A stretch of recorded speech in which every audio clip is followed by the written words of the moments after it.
Hi, I'm Chris McBride. And I'm Jennifer McBride. And we're from SavoryCities.com. Savory Cities is a chef-focused video restaurant guide Featuring short video profiles of restaurants, narrated by the chef or the restaurateur, giving you a visual tour of the inside of the restaurant. So you see what the restaurant looks like, the food that they're serving, and then you can make an educated decision about where you want to dine out.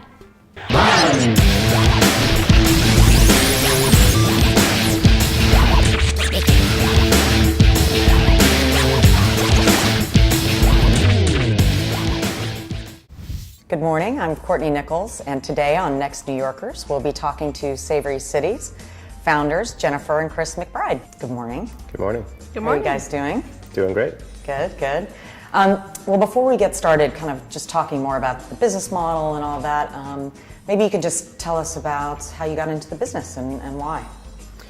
It started off with a business trip to San Diego about 3 years ago where I was looking for restaurant information online and looked around at all the typical sources and wasn't able to find anything that particularly useful. And on the flight home, I was reading a magazine article about video on mobile phones in Korea, and something just popped in my head, and I had this idea that if you could watch a video for the restaurant, you know, short 1-minute video for the restaurant, that you'd have a really good idea of what the atmosphere and the food and the idea behind the restaurant was like.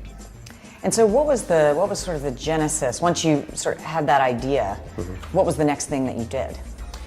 We created a test. We mocked up a website.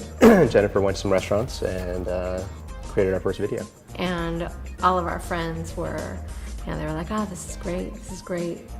We love it." But I mean, you're gonna sell it, or is it you're gonna ask people to pay for this, or how are you gonna do it? And you know, that was what we started off thinking that we were gonna do is different than what we have ended up doing.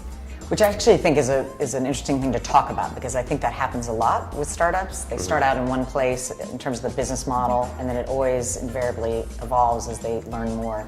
So can you tell us a little bit about that? Because I do think that's interesting to people. I mean, we weren't really sure in the beginning. We thought maybe a subscription model would be interesting if we were able to build something really quickly and have a large, high-quality library. But there's so much competition in the restaurant information space that it's really hard to get people to pay. So we decided, at least for the short to medium term, we're going to go and provide or pursue an advertising strategy and then do some licensing on the side.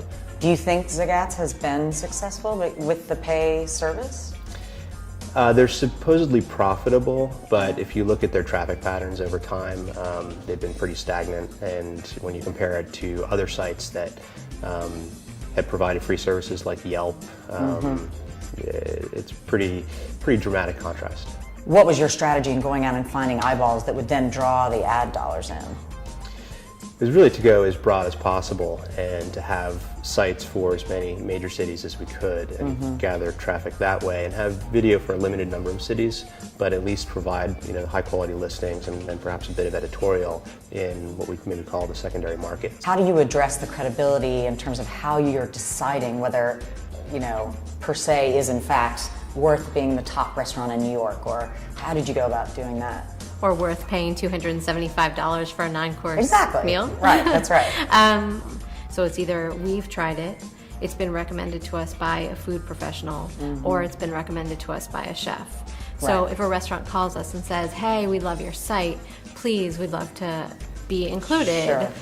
If they're on our target list, we might bump them up in priority, but if it's not something that makes sense for the restaurants that we do feature, we won't do it. There's no amount of money that would make us include a restaurant. How do you deal with the issue of scalability? Just if it's about you guys going to a restaurant, and because obviously menus change and chefs change, that to me would be, as a potential investor, that's something that would cross my mind. How scalable is this?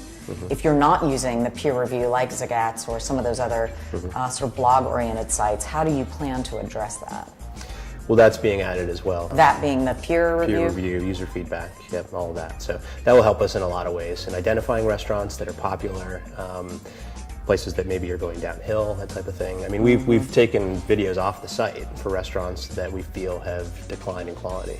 So as far as how to scale that, you know, we're trying to build a big business and have a staff dedicated to editorial who will be focused on that specifically. What is the key differentiation, or how are you, in terms of barriers to other businesses that want to try this? If you're using peer reviews, which is similar to some of the other sites, what is it that you think makes it different and will allow you to prevent competition?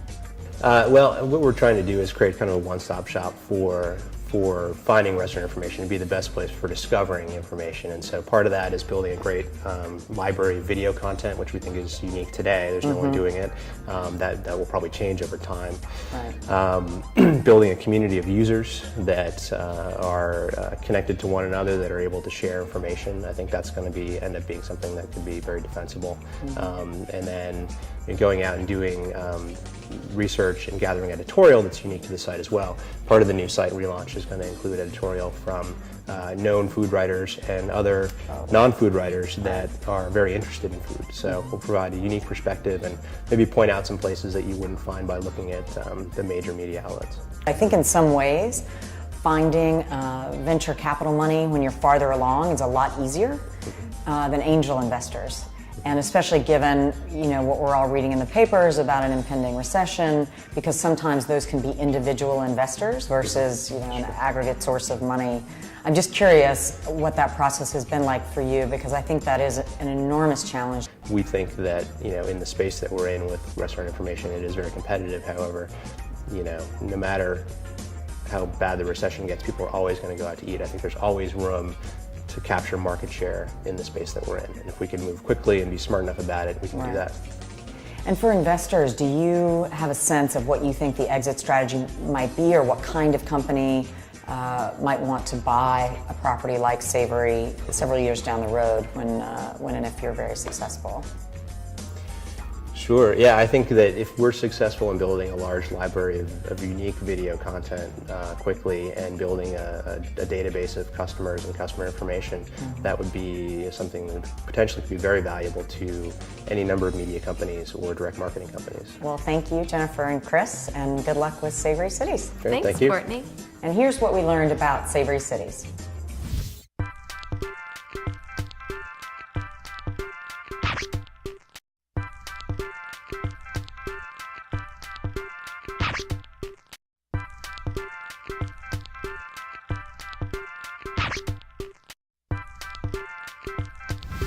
Thank you, Jennifer and Chris McBride from Savory Cities. And be sure to watch the next episode of Next New Yorkers.